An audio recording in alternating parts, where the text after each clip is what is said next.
이 제목이 좀 심상치가 않죠? 예, 도망자 같지 않는 도망자.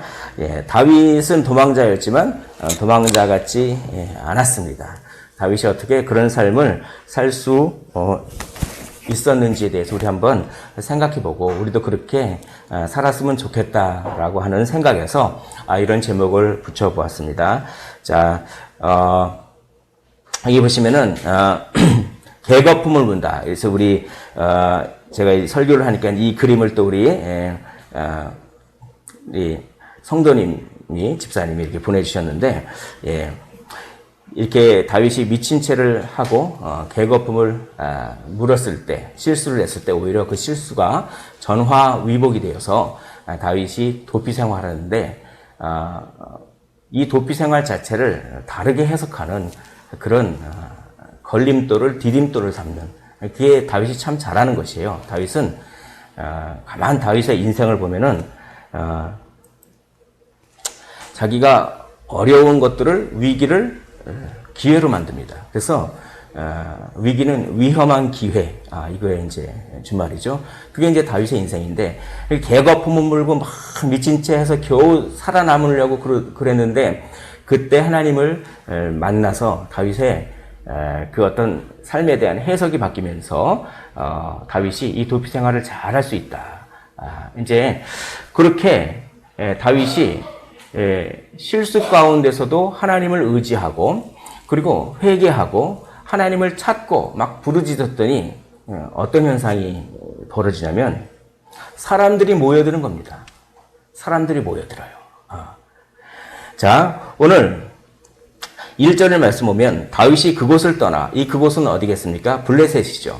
블레셋을 떠나 아둘람 굴로 도망해. 그래서 이 동굴 속으로 도망갑니다. 동굴에 막 미로가 막 있고, 아마 다윗이 아무튼 이 미로의 어떤 경로 같은 것들 잘 좀 익숙하지 않았나 이런 생각이 드는데, 요 굴 속으로 들어가면 막 이게 미로처럼 막 복잡하고 막 좀 그래서 이쪽으로 아마 좀 숨었는지 모르겠습니다. 아무튼 그렇게 굴로 도망하니까 1절에 그의 형제와 아버지의 온 집이 듣고 그리로 내려가서 그에게 이르렀고, 뭡니까? 가족들이 찾아왔죠. 예, 지명수배를 당했는데 어디 있나 궁금했더니 이제 이 아둘람 굴로 왔구나. 그런 소식을 어떻게 듣고 당연히 가족들이 그에게 찾아오는 건 당연합니다. 그런데 가족만 찾아온 것이 아니라 이런 사람들이 찾아왔습니다. 2절을 우리 화면 보면서 한번 다 함께 읽어보도록 하겠습니다. 시작. 환난당한 모든 자와 빚진 모든 자와 마음이 원통한 자가 다 그에게로 모였고, 저는 이 본문을 보면서 항상 이렇게 생각했습니다. 제가 만약에 개척을 한다면 이런 아둘람 교회, 이런 아둘람 교회가 참 필요하겠다. 그래서 환난 당한 자, 빚진 자, 마음이 원통한 자가 이렇게 교회를 이룬 다음에 하나님의 은혜로 그런 것들이 회복되어지고, 그 회복된 것이 간증을 통해서 정말 예수 믿으면 이렇게 된다라고 하면서 복음이 전파되는 그런 교회를 꿈꾸었습니다.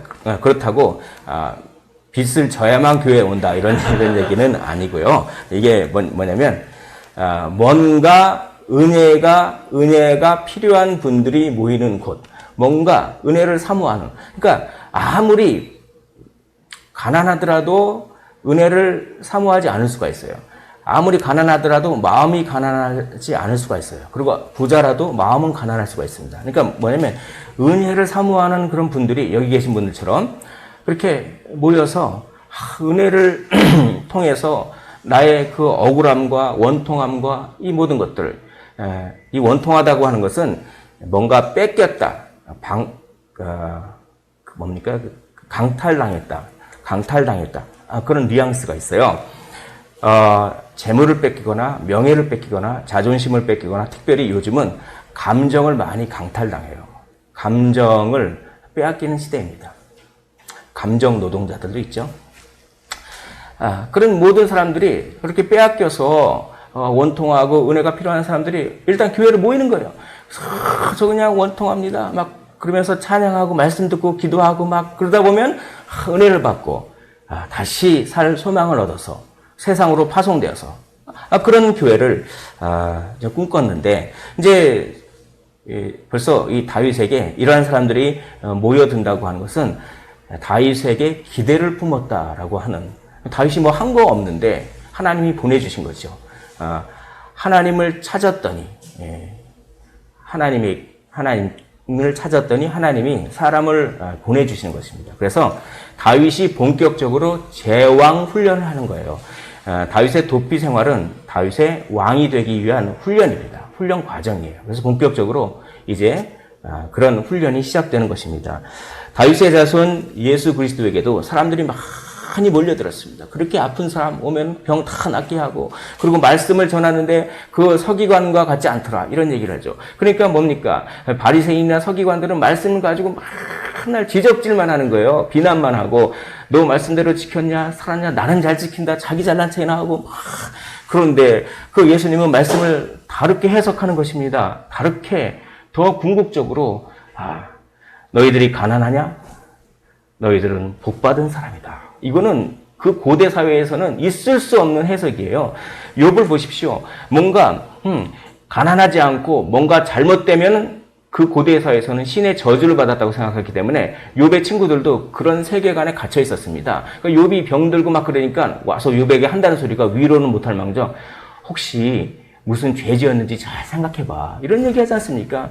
그게 그 당시의 세계관이에요. 그러니까 가난한 자는 신의 저주를 받은, 그런 하나님의 저주를 받은 그런 세계관 속에, 그런 고정관념 속에 그렇게 탁 사로잡혀 있던 사람들에게 예수님께서 병을 고치시고 막 그러니까 이제 그런 사람들도 오고, 막 마음이 좀 이렇게 위로가 필요한 사람들이 막 오고, 막 그런 사람들에게 너희가 가난하냐? 너희는 가난하기 때문에 복이 있는 자다, 이렇게 얘기하시는 거예요. 그러니까 얼마나 그게 위로가 됩니까? 얼마나 위로가 됩니까? 완전히 저기 뭐 서기관이나 바리새인들은 왜 이렇게 똑바로 못 살았냐고 맨날 그렇게 얘기하는데요. 물론 그런 권면도 필요하지만요. 그런데 심령이 가난해서, 너희가 가난해서 오히려 나를 찾아왔기 때문에 가난한 것이 복의 통로가 되었구나, 그게 더 복이구나, 막 이러니까 예수님께서 막 그러니까 사람들이 구름대처럼 몰려옵니다. 마치 이 다윗에게 몰려오듯이 막 올려오는데 바리새인들이 보기에 막 이렇게 조금 그게 별로 안 좋아 보였어요. 왜냐하면 죄인들도 오고 세리들도 오고 막 그러니까, 아니 당신은 왜 세리하고 죄인들하고 그렇게 밥을 먹습니까? 밥을 먹는다고 하는 것은 단지 식사하는 것이 아니라 그 당시의 식사는 예배를 의미합니다. 그러니까 성찬도 예배죠. 우리가 교회 이렇게 끄고 식탁의 교제도 예배에 포함되는 거예요, 사실은. 그러니까 왜 죄인들과 같이 예배 공동체를 이루려고 하냐, 이런 얘기입니다. 그럴 때 마가복음 2장 17절에 이렇게 말씀하시죠. 나는 의인을 부르러 온 것이 아니요 죄인을 부르러 왔노라 라고 말씀하는 것입니다. 환난 당한 자, 빚진 자, 마음이 원통한 자는 자기 자신을 부족하다고 생각하고 자기 자신을 죄인이라고 생각합니다. 이런 사람들만이 하나님의 은혜를 받을 수가 있습니다. 교회는 죄인들이 모이는 곳이죠. 물론 의인들이 모이는 곳입니다. 죄인이지만 의롭게 불려진 자가 모이는 곳이죠. 그래서 하나님의 은혜를 막 받는 그런 곳이 참 이곳이 되었으면 참 좋겠습니다. 아무튼 이렇게 사람들이 모였어요. 자, 그래서 2절에 보면 그는 그들의 우두머리가 되었다. 왕이 되었죠. 한 400명가량이나 이렇게 모였습니다.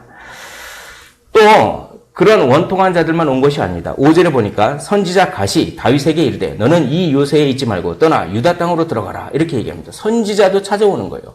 선지자가 찾아왔다는 것은 하나님이 인정하신다, 이런 얘기입니다. 나라를 이루기 위해서는 입법, 사법, 행정이 있어야 돼요. 다윗은 행정권을 가졌어요. 왕으로 기름 부음 받았기 때문에. 그리고 이제 오늘 본문에 보지만 제사장이 다윗 쪽으로 도망옵니다. 그러니까 사법권을 가지게 되었어요. 그리고 선지자도 와서 다윗을 인정해 주는 거예요. 그러니까 진정한 하나님께서 인정하는 나라는 이 다윗의 나라예요. 도망 다니는 나라지만 오히려 사울은 하나님께서 인정해 주시지 않는 나라입니다. 그렇게 되는 것이죠. 이렇게 사람들이 막 몰려오게 되는 것입니다. 왜? 도망자에 불과했던 다윗에게 이렇게 사람들이 몰려올까요? 다윗에게 뭔가, 다윗을 보면 뭔가 거기에 기대고 싶고, 뭔가 기대하는 바가 있고, 뭔가 그런 것들이 느껴졌지 않았을까요? 근데 다윗이 도대체 뭘 보고 기대를 합니까? 다윗에게. 그건 하나님이 그렇게 마음을 열어주신 거예요. 그렇게 사람들의. 왜 하나님은 사람들에게 마음을 여셔서 다윗에게 모여들게 하셨을까요? 오늘 3절에 보면은 다윗이 어떤 이야기를 모압 왕에게 합니다. 그 대사를 통해서 다윗의 마음을 알 수가 있는 거예요. 다윗이 이제 400명 정도 되고 대식구가 되니까 자기 부모를 모압에다가 이렇게 모셔다 놓습니다. 왜 하필이면 모압으로 갈까요? 다윗의 증조 할머니가 누굽니까? 룻이에요, 룻. 다윗의 증조 할머니가 룻이죠. 보아스는 오벳을 낳고, 오벳은 이새를 낳고, 이새는 다윗을 낳느니라. 그래서 다윗의 증조 할머니가 모압 사람이니까 자기 부모를 모압에다 이렇게 일단 이렇게 모셔다 놓고 그 모압 근처에 요새에 딱 있는데 이제 선지자가 와서 야 네가 나중에 유대 왕이 될 사람인데 어떻게 이방 땅에 모압에 있느냐? 다시 유대 땅으로 돌아가라 이런 얘기를 이제 한 것입니다. 그때 아무튼 다윗이 모압에 자기 부모님을 맡기려고 하면서 그 모압 왕에게 이런 얘기를 하는 거예요. 우리 3절을 우리 한번 한 목소리로 읽어보도록 하겠습니다. 3절입니다. 자, 화면 보면서 시작. 하나님이 나를 위하여 어떻게 하실지를 내가 알기까지 나의 부모가 나와서 당신들과 함께 있게 하기를 청하나이다 라고 합니다. 여기서 정말 위대한 고백을 하죠. 하나님이 나를 위하여 어떻게 하실지를 내가 알기까지 하나님이 어떻게 하실지를 하나님이 결정한다. 나는 그것을 따른다 라고 하는 그런 해석이 그런 삶의 세계관 그게 다 확고해진 겁니다. 그 실수를 통하여서 그러니까 하나님이 인정을 해주시는 거죠. 하나님이 인정해 주시니까 이제 사람들을 모아주시는 그런 겁니다. 하나님께 인정만 받으면 됩니다. 내가 사람의 평판을 받으려고 사람 자체에 집중하기보다는 하나님께 인정만 받으면 하나님이 나머지는 알아서 해주는 거예요. 우리 그러니까 하나님과만 거래하면 됩니다. 사람과 거래하니까 그러니까 뭡니까? 자기 기대에 못 미치는 행동을 보면서 실망하죠. 그러나 하나님과 거래하면 나머지는 사람의 마음을 열고 움직이는 것도 하나님께서 알아서 가장 적당한 시기에 적당한 방법으로 해주시는 원리를 여기서 우리는 알게 되는 것입니다. 우리 이렇게 고백하는 거 있죠? 여기 하나님이 나를 위하여 어떻게 하실지를 내가 알기까지 이런 식으로 고백하는 게 너무 쉽게 이게 나오는 것 같지 않습니까? 그런데 사실 그렇지 않았어요. 다윗은 여전히 실수를 통해서 회개했지만 여전히 우리가 회개 한번 한다고 해서 완전히 삶이 바뀌지 않아요. 회개한다고 해도 또 옛날에 유혹이 오고 또 후회가 오고 또 유혹이 오고 그러지 않습니까? 다윗도 그랬어요. 다윗도 억울했지 않습니까? 억울했어요. 그래서 이 시편 142편이 아마 아둘람 굴에 있을 때 쓴 시라고 추측되는데 다윗이 얼마나 내적 갈등이 심했는지를 여기서 볼 수가 있는 것입니다. 쉽게 그냥 하나님이 나를 어떻게 하실지 뭐 이렇게 쉽게 말한 게 아니에요. 자, 시편 142편 7절에 보면 한 목소리를 읽어보겠습니다. 시작. 내 영혼을 옥에서 끌어내사 주의 이름을 감사하게 하소서. 주께서 나에게 갚아주시리니. 자기 영혼이 감옥에 갇힌 것 같다. 왜냐면 억울하거든요. 생각하면 생각할수록. 물론 회개하고 막 그랬지만 억울해요. 내가 뭘 잘못이 있길래 나를 이렇게 쫓아다닌가. 억울합니다. 그리고 막 자기 연민에 그리고 뭔가 나는 이렇게 피해의식 뭐 이런 것들. 세상에서 가장 열기 힘든 감옥이 있습니다. 세상에서 가장 열기 힘든 감옥은 스스로 만든 감옥이에요. 스스로 그렇게 어떤 자기 연민과 그런 피해의식, 이런 감옥을 만들면 못 빠져나오는데, 그런데 그냥 하나님께 부르짖으면서 결국 어떻게 됐습니까? 이 아둘람굴에서 주의 이름을 감사하게 하소서 주께서 나에게 갚아주시니.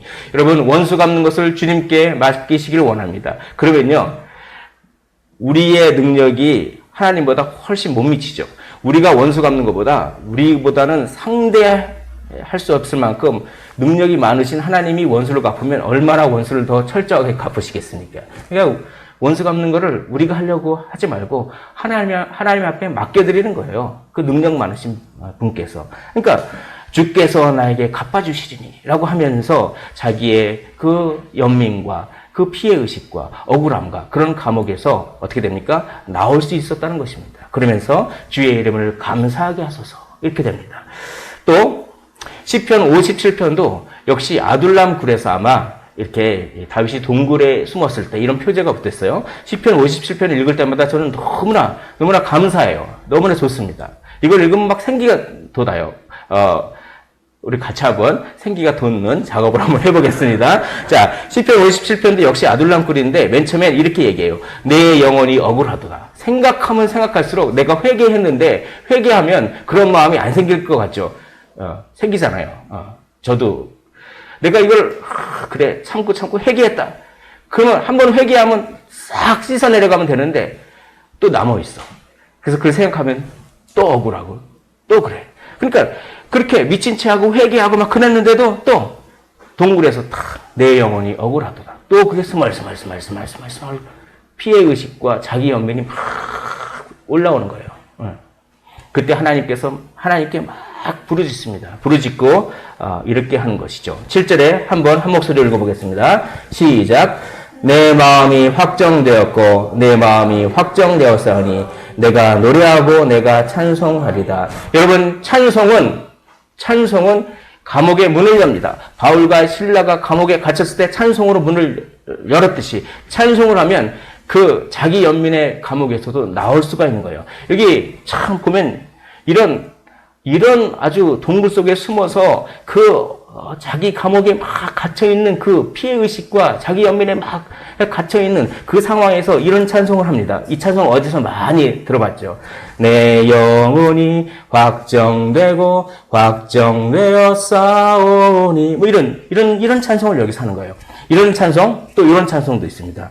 오 주여 나의 마음이 주께로 정해졌으니 이게 여기서 나온 거예요. 이 굴 속에 갇혔을 때 우리는 막 이거 박수 치면서 막 이건 엄청나게 무슨 기쁜 일이 있을 때 부른 찬송이다 이렇게 생각하지만 굴 속에 갇혀서 엄청나게 억울함 가운데서 이 기쁜 찬양을 부르고 있는 것입니다. 그래서 비파와 수금아 깰지어다 내가 새벽을 깨우리다.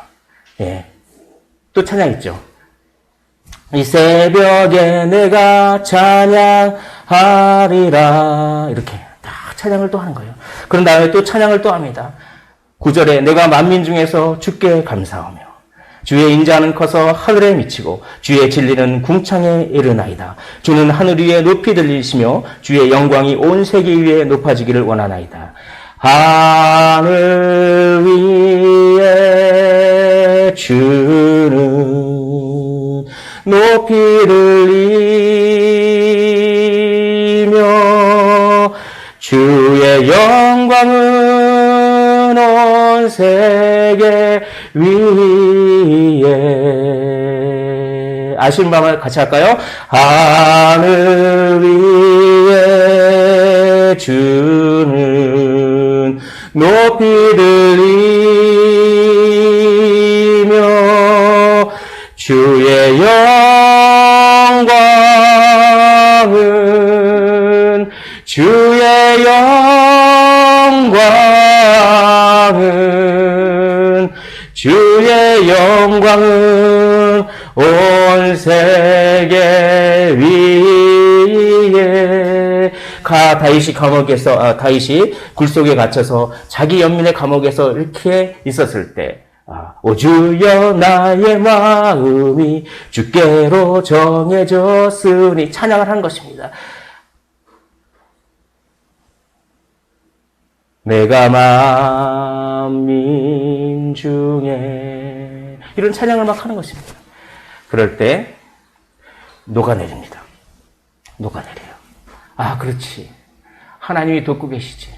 내가 내 감옥에 갇혀 있을 필요가 없지. 내가 피해 의식에 갇혀 있을 필요가 없지. 내가 자기 연민에 갇혀 있을 필요가 없지. 라고 하면서 감옥에서 나올 수 있기 때문에 아까 그 모압 왕에게 그러한 뭡니까? 그러한 대사를 할 수가 있는 것입니다. 여러분, 살다 보면 피해 의식 그리고 자기 연민에 빠질 때가 얼마나 많은지 모르겠습니다. 저도 많이 빠집니다. 그럴 때 가만히 계시면 안 됩니다. 가만히 계시면 계속 늪에 빠져요. 그럴 때 의지적으로 찬양을 부르시기를 원합니다.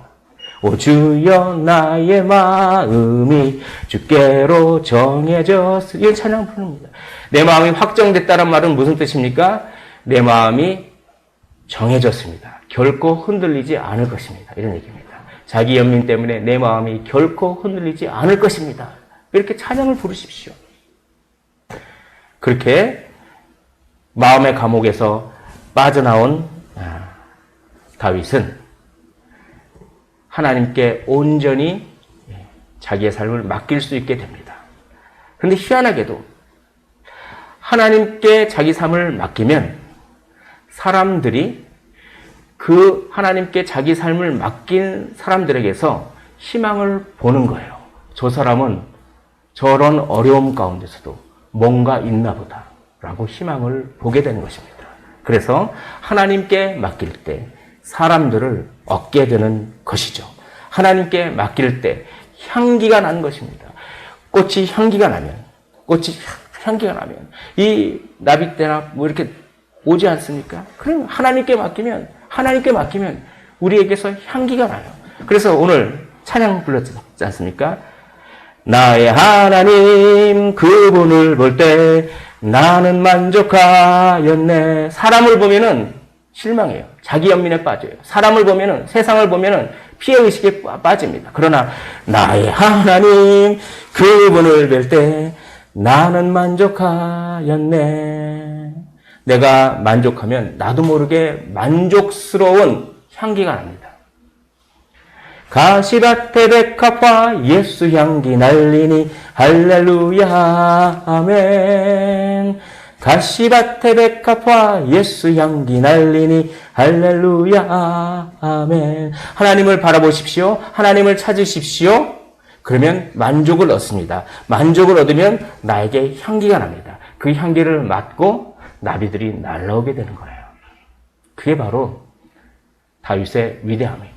하나님을 찾고 하나님을 찬양할 때 자기 연민의 감옥에 빠져나오고 예수 향기를 그렇게 날렸다라고 하는 것입니다. 우리는 모두 주님의 꽃입니다. 우리는 모두 예수 향기가 나는 그런 사람들입니다. 우리 한번 인사해 볼까요? 앞뒤 옆 사람들에게 당신은 하나님의 아름다운 꽃입니다. 이렇게 한번 인사하겠습니다. 시작. 당신은 꽃입니다. 당신 아름다운 꽃이에요. 예수 향기 많이 이렇게 날렸으면 좋겠습니다. 이렇게 다윗에게는 사람들이 몰려옵니다. 그러나 또 비난받는 사람들이 있어요. 6절에 보면 그때 사울이 기부한 높은 곳에서 손에 단창을 들고 에셀나무 아래 앉았고 모든 신하들은 그의 곁에 섰더니 이게 뭡니까? 상석에 앉은 거예요. 상석에 앉아서 탁 회의 테이블 같은데 우리 회사에서 보면 회의 테이블에 탁 상석에 앉아가지고 뭡니까? 맨날 비난만 하는 거야. 비난만. 너는 왜 그거 못했어? 너는 왜 그렇게 못했어? 막 그런 거예요 지금. 비난받으면 사람이 좋겠습니까? 그러니까 사람을 잃게 되는 거죠. 너희가 다 공모하여 나를 대적하며. 특별히 8절을 보면 이 사울의 심령을 알 수가 있습니다. 자, 너희가 다 공모하였다. 이건 뭐냐면 나를 대적했다. 아니 신하들에게 이게 할 소리가 아니죠. 자기를 따르는 신하들에게 너희들이 다 짜고 나를 대적했지 지금. 신하들을 못 믿는 거예요. 피해의식에 빠지고 자기 연민에 빠지면 믿지를 못해요. 믿지를 못합니다. 너희들이 나를 지금 적으로 삼고 있지. 그리고 또 8절을 또 잘라서 보겠습니다. 내 아들이 이새의 아들과 맹약하였을 때 내게 고발하는 자가 하나도 없고 이렇게 얘기합니다. 물론 이거는 사울의 입장에서 보면 조금 아쉬울 수가 있어요. 사울의 입장에서 보면. 그런데 이걸 고발하지 않았다고 너희들이 나 다 공모해서 나를 대적하고 있다라고 하는 것은 굉장히 과한 해석이에요. 확대 해석하는 겁니다. 피해의식에 갇혔을 때는 상당히 과하고 극단적인 해석을 하게 되는 겁니다. 실제보다도. 그렇게 하는 것이죠. 그리고 또 8절 보십시오. 나를 위하여 슬퍼하거나 너희들은 왜 나를 불쌍히 여겨주지 않느냐. 이거야말로 자기 연민이죠. 뭡니까? 그 사울 입장에서는 이렇게 생각했어요. 내가 지금 다윗 때문에 얼마나 고생하고 있는데 그런 내가 고생하는 것도 몰라주고 오히려 너희는 다윗 편을 들고 공모해서 나를 적으로 삼고 내 아들마저도 다윗하고 그렇게 언약을 맺었는데 그것도 나한테 고발하는 자 하나도 없고 내가 얼마나 불쌍한 사람인데 나를 불쌍히 나를 위해서 울거나 슬퍼하지도 않고 이거야말로 자기 연민입니다. 실제는 어떻습니까? 실제는 다윗처럼 사울에게 충성하는 사람은 없어요. 그런 충성한 사람을 자기 시기심 때문에 죽이려고 창을 몇 번이나 던지고 막 그렇게 자기가 쫓아내면서 오히려 그걸 그렇게 해석하는 거예요. 그거를 내가 다윗 때문에 얼마나 고생하는데 나를 몰라주고 나를 위해서 울어주지도 않고 이거야말로 우리가 자기 연민에 빠졌을 때 이런 마음이 올라옵니다. 주위의 모든 환경과 모든 사람이 다 나를 반대하는 것 같고 나를 방해하는 것 같고 주위의 모든 사람과 환경이 나를 위로해줘야 되는데 그렇지 못하는 것 같고 하면서 굉장히 공격적인 방향으로 흐르게 되는 것입니다. 8절 내 아들이 내 신하를 선동하여 오늘이라도 매복하였다가 나를 치료하는 것을 내게 알리는 자가 하나도 없도다. 이거야말로 가장 극단적인 과대망상입니다. 아니, 자기 아들이 매복을 했다가 자기를 죽이려고 한다. 이런 식으로 얘기를 해요. 어떻게 그걸 그렇게 해석합니까? 그러니까 마귀는 극단적인 해석을 하도록 동요해요. 그래서 실제적으로는 요 정도밖에 안 되는 거를 엄청나게 크게 보이도록 해서 그렇게 하는 거죠. 아니 요나단이 왜 자기 아버지를 죽이기 위해서 매복을 합니까? 그러니까 그렇게 자기 감옥에 빠지니까 그렇게 극단적으로 해석을 하는 거예요. 이게 참 다윗은 하나님을 찾고 찬양으로 감사로 감옥의 문을 열었습니다. 그러나 사울은 하나님을 찾지 않았어요. 그러니까 계속 그 감옥이 더 굳세집니다. 결국 엄청난 폭력적인 그런 일을 하게 되는 것입니다. 막 비난을 하자 이 사울의 신하들 중에서 비난 안 받으려고 하는 사람들, 우리도 이제 회의를 하면은 막 실적 가지고 막 비난을 하면은 어떤 사람이 자기는 비난 안 받으려고 거짓말해요. 내가 오늘 매출을 100억을 했습니다. 이런 식으로 10억인데 공 하나 더 붙여가지고 이렇게 꼭 똑같아요. 이 도액이라고 하는 사람이 그렇게 합니다. 자기는 이제 이렇게 고발한다고 하면서 자 10절을 보겠습니다. 아히멜렉이 그를 위하여 여호와께 묻고 음식도 주고 골리앗의 칼도 주더이다 라고 합니다. 아히멜렉을 찾아갔죠, 다윗이. 그런데 여기서 보십시오. 그를 위하여 여호와께 묻고 음식도 주고 골리앗의 칼도 주더이다. 이것은 사실입니다. 이것은 사실이지만 이거는 거짓이에요. 왜입니까? 여기에 배경을 하나도 설명하지 않아요. 아히멜렉은 사실 다윗이 속여서 어쩔 수 없이 속아 넘어갔기 때문에 이렇게 해줬는데 그런 배경을 다 잘라먹고 그냥 아히멜렉이 그를 위해서 여호와께 묻고 음식도 주고 골리앗의 칼도 주었습니다. 딱 그렇게 합니다. 그러니까 이걸 듣고 사울이 화가 날 만하죠. 여러분, 우리는 언론을 분별해야 돼요. 전후 좌우 문맥을 다 쑥딱 잘라먹고 그냥 겉으로 보기에는 사실인 것을 탁탁탁 던져줄 때 그걸 읽으면서 알아서 분노하면 안 되고 그걸 잘 분별해야 되는 것입니다.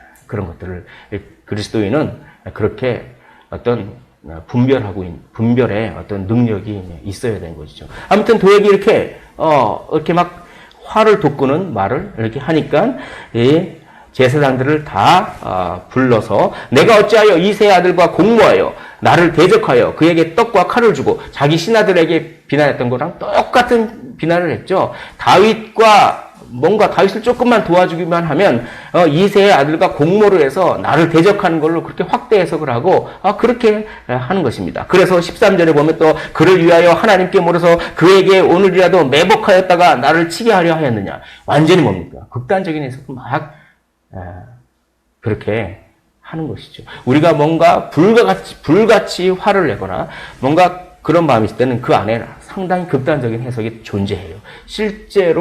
실제로 객관적으로는 그만한 크기가 아닌데. 그래서 우리는 무엇을 합니까? 후회라는 것을 합니다. 후회라는 것을.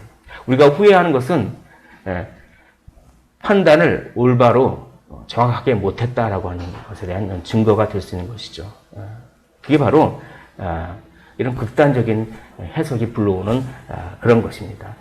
그러니까 아히멜렉이 자기가 왜 그렇게 했는지 변호를 합니다. 14절에 보면 다윗같이 충실한 자가 누구인지요? 다윗은 당신의 충성된 종이었습니다. 이런 얘기를 해요. 두 번째 14절에 보면 왕의 사위도 되고 왕의 호위대장도 되고 왕실에서 존귀한 자가 아니니까 그는 왕의 사위고 호위대장이고 존귀한 자입니다. 그러니까 제가 그거에 걸맞는 대우를 해줄 수밖에 없지 않겠습니까? 이런 논리예요. 아주 탄탄한 논리입니다. 또 15절 제가 다윗을 위하여 하나님께 기도해 준 것이 오늘이 처음입니까? 왜 옛날에는 뭐라고 안 그랬다가 지금 뭐라고 했습니까? 결단코 아닙니다. 다윗은 충신이고 존귀한 자고 그렇기 때문에 당연히 다윗을 위해서 기도해 주는 건 당연하고 그거 옛날에도 그거 그렇게 해왔고 오늘만 한 게 아니고 아주 탄탄한 논리죠. 그런 다음에 결정적인 방어를 합니다. 그게 15절에 내가 아는 것이 없나이다. 내가 어떤 상황을 몰랐습니다. 그러니까 내가 하던 대로 할 수밖에 없었습니다. 이거는 완벽한 논리죠. 이거는.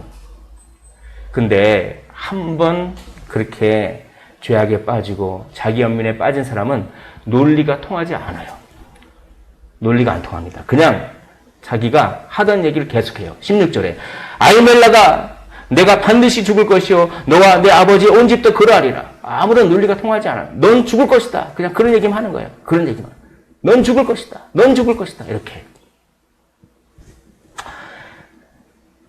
그래서 17절에 여호와의 제사장들을 죽이라. 그들도 다윗과 협력하였고 또 그들이 다윗이 도망한 것을 알고도 내게 알리지 아니하였습니다. 계속 죽이라고 하는 것입니다. 여기서 참 재밌는 게 있어요. 이제까지는 다윗을 이름을 안 부르고 이새의 아들 하면서 경멸조로 불렀는데 오늘 이 아히멜렉의 말을 듣고 다윗이라고 하는 이름을 순간적으로 불러요. 그 뭡니까? 순간적으로 양심에 찔린 거야. 왜냐면 그게 논리적으로 맞기 때문에. 그러면 그때라도 빨리 고백하면 돼요. 사실 내가 흥분했었어. 근데 당신 말이 합리적이고 맞구나. 이렇게 하면 되는데 그걸 알면서도 이 불타오르는 관성을 이기지 못해서 그냥 죽이라 하는 거죠. 여기서 다윗이라고 하는 이름을 불러주는 것은 약간의 양심에 찔림이 있는 것입니다. 우리가 이걸 잘 했으면 좋겠어요. 늦지 않아요. 늦지 않습니다. 이왕 이미 늦었어라고 자꾸 마귀가 속이죠. 늦지 않아요. 이렇게 뭔가 이렇게 화를 내거나 뭔가 죄악에 빠지는 도중에라도 늦지 않습니다. 그때라도 돌아서면 불이 안 붙는데 그걸 무시하면은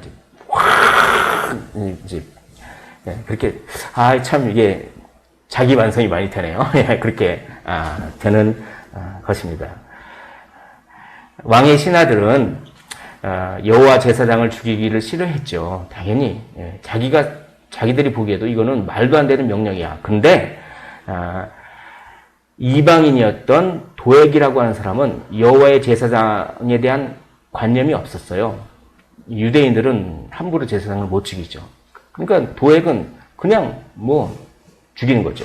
18절에 보면 도액이 돌아가서 제사장들을 쳐서 그날에 세마포 에봇 입은 자 85명을 죽였고 85명이나 죽여버렸습니다. 여기서 그냥 85명을 죽였다라고 하지 않고 세마포 에봇 입은 자라고 하는 말을 굳이 덧붙였어요. 왜입니까? 저는 이걸 이렇게 생각합니다. 세마포는 하얀 옷이에요. 하얀 옷. 완전히 다 하얘요. 그 하얀 옷에 칼을 탁 치면 어떻게 되겠습니까? 그 하얀 옷에 붉은 피가 쫙 하면서 이거 일종의 상당한 그 충격적인 이미지가 여기 있어요. 그 하얀 세마포 입은 그 옷을, 그 입은 자를 칼로 탁 칠 때 그 하얀 세마포가 빨갛게 그냥 새빨갛게 그 피로 문드는 그런 파괴, 그걸 강조하고 있는 것입니다. 이렇게 자기 연민의 감옥에 빠지면 이렇게 파괴적이 되는 것입니다. 남녀와 아이들도 죽였습니다. 심지어는 젖 먹는 자들과 갓난아기도 죽였습니다. 소와 나귀와 양을 칼로 쳤더라. 다 죽여버렸습니다. 제사장 다 진멸시켰죠. 그런데 우리는 여기서 참 아이러니를 발견합니다. 사울에게 하나님께서 사무엘을 통해서 명령을 해주셨죠. 어떤 명령입니까? 아말렉을 이렇게 진멸하라라고 했습니다. 그런데 진멸하라는 아말렉은 이렇게 진멸하지 않고 자기 욕심 때문에 그렇지 않고 이렇게 좋은 금은보화 이런 거 숨겨놓고 그랬으면서 오히려 제사장을 진멸합니다. 자기 어떤 욕심 때문에, 자기 연민 때문에. 그런 하나님께서 싫어하시는 정반대의 일을 하게 된다. 이게 마귀가 좋아하는 것이죠. 여러분, 사울은 하나님을 찾지 않았기 때문에 그 감옥을 벗어날 수 없었습니다. 다윗은 반대였죠. 하나님을 찾지 않으면 자기 연민과 피해의식에 사로잡히게 되고 아말렉이 아니라 제사장을 진멸하게 됩니다. 그리고 사람을 비난하게 되고 사람을 잃게 됩니다. 그러므로 하나님과 거래하십시오. 하나님을 찾으십시오. 그러면 하나님께서 우리에게 감옥의 문을 열어주실 것입니다. 그리고 우리에게 예수 향기를 주시는 거예요. 그럼 우리가 가는 곳곳마다 예수 향기가 그러면 사람을 얻는 거예요. 여러분, 한번 이렇게 질문을 해봤으면 좋겠습니다. 나는 사람을 얻고 있는가? 나에게는 어떤 향기가 나고 있는가? 바라옵기는 나에게 예수 향기가 났으면 참 좋겠습니다.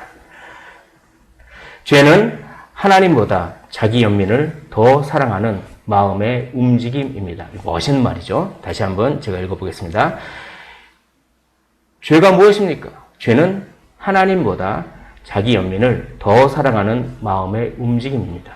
자기 연민을 하나님처럼 숭배하는 거예요. 죄는 자아를 하나님처럼 숭배하여 자기 외에는 아무것도 보이지 않게 합니다. 나 외에는 다른 것은 아무것도 보이지 않게 하는 것이 죄입니다. 그래서 어둠 속에 갇혔다라고 그걸 성경은 그렇게 표현해요. 그러니까 우리에게는 아무런 희망이 없었습니다. 우리는 나 외에는 아무것도 보이지 않은 어둠 속에 갇혀 있었고 자기 연민을 하나님보다 더 우선시하는 그렇게 희망 없는 존재였습니다. 그러나 예수 그리스도께서 그는 허물과 죄로 죽었던 우리가 자기 연민에 빠져 있어서 완전히 죽었던 우리를 살리셨도다. 그는 허물과 죄로 죽었던 너희를 살리셨도다. 골로새서 1장 13절에 그가 우리를 흑암의 권세에서 어둠의 권세에서 건져내사 그의 사랑의 아들의 나라로 옮기셨으니 그가 자기 외에는 아무것도 볼 수 없는 어둠 속에 빠져있던 자기 연민에 빠져있던 우리를 그 흑암의 권세에서 건져내사 그의 사랑의 아들의 나라로 옮기셨으니 라고 합니다. 예수 그리스도께서 우리를 위하여 죽으심으로 말미암아 예수 그리스도께서 온전히 하나님의 기준을 다 만족하시고 순종하심으로 말미암아 그리고 그분이 이루신 순종을 우리에게 선물로 주심으로 말미암아 우리는 흑암의 권세에서 건져 내어져서 사랑의 아들의 나라로 옮겨졌습니다. 할렐루야. 그 주님을 바라보십시오. 그 주님을 부지런히 찾으시기를 간절히 원합니다. 그렇게 될 때 도망자 같지 않는 도망자가 되는 것입니다. 오늘 22절에 보면 그날에, 이 그날은 어떤 날이냐면 제사장들을 다 죽이는 날에, 그날에 여기 22절은 사울이 이렇게 얘기하는 겁니다. 그날에, 즉 뭐냐면 여기서 말한 그날은 다윗이 제사장에게 가서 막 속이고 했던 그날에 에돔 사람 도액이 거기 있기로 그가 반드시 사울에게 말할 줄 내가 알았노라 라고 이렇게 하면서 22절에 내 아버지 집의 모든 사람이 죽은 것은 나의 탓이로다 라고 하면서 자기에게 모든 책임을 돌리는 것입니다. 이게 실제로는 사울이 그렇게 막 자기 연민에 빠져 있고 도액이 그렇게 자기가 비난 안 받으려고 그렇게 했기 때문에 이렇게 죽은 건데 그렇게 남 탓하지 않고 감옥에서 빠진 사람들은 그렇지 않아요. 자기 탓으로 이렇게 딱 돌리는 것이죠.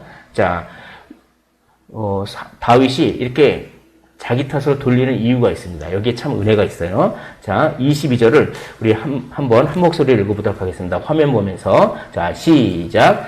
두려워하지 말고 내게 있으라. 내 생명을 찾는 자가 내 생명도 찾는 자니 내가 나와 함께 있으면 안전하리라 라고 합니다. 여기는 두 가지. 다윗이 그렇게 모든 것들을 다 내가 책임질게 라고 하는 이유는 첫 번째, 자기 변호보다 한 영혼이 소중해서 그래요. 내가 아무리 망가지더라도 한 영혼이 살 수 있으면 내가 망가지겠습니다. 이런 자세예요. 이건 진짜 진정한 왕의 자세죠. 자기 백성을 보호하는. 그러니까 다윗은 도망자였지만 사실은 왕이었습니다. 도망자였지만 도망자가 아니었던 거예요. 그러니까 자기가 다 떠안습니다. 두 번째가 참 중요합니다. 두 번째, 이렇게 되어 있습니다. 두려워하지 말고 내게 있으라. 나의 생명을 찾는 자가 너의 생명도 찾는 자니. 이게 뭡니까? 결국 이런 일이 벌어진 근본적인 이유는 사울이 어쩌고저쩌고 됐고 도액이 어쩌고저쩌고 됐고, 그러나 이런 일이 있는 근본적인 이유는 사울이 나의 생명을 찾는 것이기 때문이다. 그걸 인정해버렸어요. 그러니까 모든 것들을 자기의 탓으로 돌릴 수가 있는 것입니다. 이건 굉장히 중요합니다. 이거는 하나님께서 그러한 상황을 허락하셨음을 받아들인 거예요. 이거는. 지금 어려움 가운데 있습니까? 그 어려움을 누가 주셨죠? 그 어려움을 하나님이 주셨다라고 하는 것을 받아들일 때 감옥에서 나올 수가 있는 것입니다. 그런데 왜 안전합니까? 왜 안전합니까? 그건 하나님이 만약에 나에게 이러한 어려움을 허락하셨으면 하나님이 피할 길도 예비해 놓으셨다. 이걸 믿은 거예요. 이걸 믿은 겁니다. 그렇기 때문에 안전해요. 그렇기 때문에 하나님을 찾는 나는 안전합니다. 그리고 하나님을 찾는 나를 찾아온 너도 안전하다. 이런 논리입니다. 엄청나게 탄탄한 논리예요. 네가 나와 함께 있으면 안전하다. 왜냐하면 내가 나를 안전하게 해주는 하나님께로 내가 도망하고 있기 때문에 나에게 도망한 너도 그런 하나님께 피하는 것이 되기 때문에 네가 나와 함께 있으면 안전하리다 라고 하는 아주 철저한 하나님 중심적인 믿음의 논리가 여기 있습니다. 오늘 사랑하는 성도 여러분께서 이것을 배우시고 이것을 부지런히 실천해 보십시오. 감옥의 문이 열리는 그런 경험을 하게 될 줄 믿습니다. 사울은 나를 찾으나 나는 하나님을 찾겠습니다. 우리 한번 따라해 볼까요? 사울은 나를 찾으나 나는 하나님을 찾겠습니다. 시작. 사울은 나를 찾으나 나는 하나님을 찾겠습니다. 계속해서 반복해서 말씀드리죠. 하나님과 거래만 하면 됩니다. 하나님과만 거래하면 됩니다. 하나님을 찾기만 하면 됩니다. 사울이 나를 찾으나 무엇이 나를 찾으나 죽음이 나를 찾으나 무엇이 나를 찾으나 나는 그건 상관없이 하나님을 찾겠습니다. 라고 하는 이 마음을 품으시기를 간절히 축원을 드립니다. 어려움을 허락하셨으면 그 해결책도 준비하십니다. 하나님을 찾을 때, 하나님을 찾는다는 것은 하나님의 계획에 순종하고 기꺼이 그 계획의 일부가 되는 것을 의미합니다. 나의 계획에 하나님을 끌어다 쓰는 것이 아니라 하나님의 계획에 내가 거기에 일부가 되는 것이죠. 그거를 인정하는 것입니다. 그것이 하나님을 찾는 것이고 그것을 겸손이라고 하는 것입니다. 그리고 그것을 일체의 비결이라고 바울은 이야기합니다. 하나님의 계획에 내가 기꺼이 일부가 되는 일체의 비결, 그 겸손을 배우십시오. 오히려 그럴 때 마음의 문이 열리게 되는 것입니다. 도망자 같지 않는 도망자가 그때 됩니다. 하나님을 찾을 때, 하나님의 계획에 순종하고 기꺼이 그 계획의 일부가 될 때 도망자 같지 않는 도망자가 되는 것입니다. 여러분, 자기 연민과 피해의식의 감옥에서 벗어나 하나님을 찾으십시오. 하나님을 찾는다는 것은 하나님의 계획의 일부가 되십시오. 하나님이 해결책도 준비해 놓으셨음을 믿으시기를 원합니다. 그렇게 되면 다윗과 같이 도망자였으나 왕인, 도망자 같지 않는 도망자가 되는 것입니다. 우리는 삶을 살다 보면 이럴 때가 너무 많죠. 고난을 받습니다. 엄청난 고난을 받습니다. 그러나 하나님을 찾으십시오. 고난받는 중에 하나님을 찾으십시오. 그러면 고난받으나 고난받지 않는 것 같은 자가 됩니다. 우리는 삶을 살다 보면 얼마나 억울한 일을 많이 당하는지 모르겠습니다. 그러나 그 억울한 일을 당할 때 하나님과 거래하십시오. 하나님과만 거래하십시오. 하나님을 찾으시길 원합니다. 하나님을 찾는 것은 주여라고 부르면 됩니다. 정말 간단하게 주여라고 부르면 됩니다. 제가 다 맡깁니다. 제가 이것도 주님의 계획임을 인정합니다. 그렇게 해버리면 됩니다. 그리고 찬양하면 됩니다. 내 마음이 흔들리지 않습니다. 내 마음이 확정되었습니다. 라고 찬양하면 됩니다. 그러면 억울한 것 같지 않는 자가 됩니다. 그리고 우리는 이 세상에 살고 있습니다. 그러나 우리의 시민권은 저 하늘에 있는 것이죠. 우리는 이 세상에 사나 이 세상에 살지 않는 것 같은 자입니다. 사랑하는 성도들 여러분, 하나님을 찾으십시오. 하나님을 부르십시오. 찬양을 하십시오. 완전히 맡기십시오. 하나님의 계획에 기꺼이 일부가 되십시오. 그러면 고난을 받으나 고난받지 않는 것처럼 됩니다. 억울하지만 억울한 것 같지 않는 것처럼 됩니다. 이 세상에 살지만 이 세상에 살지 않는 것처럼 됩니다. 이러한 자유를 누리시기를 주님의 이름으로, 그리고 이제 감옥에서 막 빠져나가서 참된 기쁨과 안식과 자유를 누리시기를 간절히 주님의 이름으로 축원을 드립니다. 이 찬양하고 기도하는 시간